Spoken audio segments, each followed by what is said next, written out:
chaque semaine, voici le Nouvelle Information ouvrière. Aujourd'hui, le numéro du 18 décembre 2014.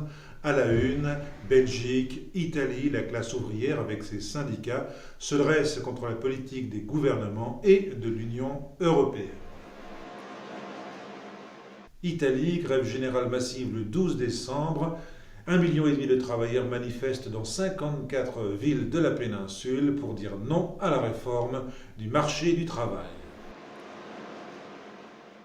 Page 3, Belgique, grève générale le 15 décembre. Il n'y a jamais eu de grève aussi massive du nord au sud, de l'est à l'ouest en Belgique. En page 5, Information ouvrière revient sur le détail des résultats dans les élections professionnelles de la fonction publique et publie en particulier ceux de l'éducation nationale et conclut un consensus impossible. En page 7, le point de vue de deux syndicalistes sur les conséquences de la réforme territoriale chez les personnels. La parole à Jean-Louis Tourte, secrétaire du syndicat FO du Conseil général de l'Isère, et à Dolores Rodriguez, secrétaire général CGT, Ville de Grenoble, CCAS.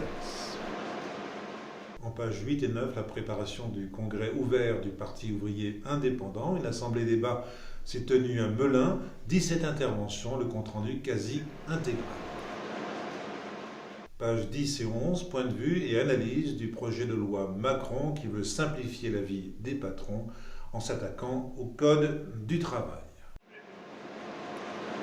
Page 13, le compte-rendu d'une délégation ouvrière au Foreign Office en Grande-Bretagne, une délégation qui a déclaré « Le gouvernement doit immédiatement et sans condition cesser de soutenir le blocus de Gaza ».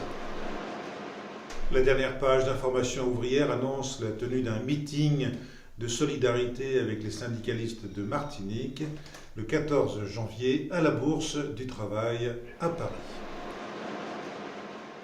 Chers amis, chers camarades, Information ouvrière ne va pas paraître pendant 2 semaines, donc rendez-vous au 8 janvier et en attendant, bonne fête et n'oubliez pas, rien ne vaut la lecture d'Information ouvrière, abonnez-vous, réabonnez-vous.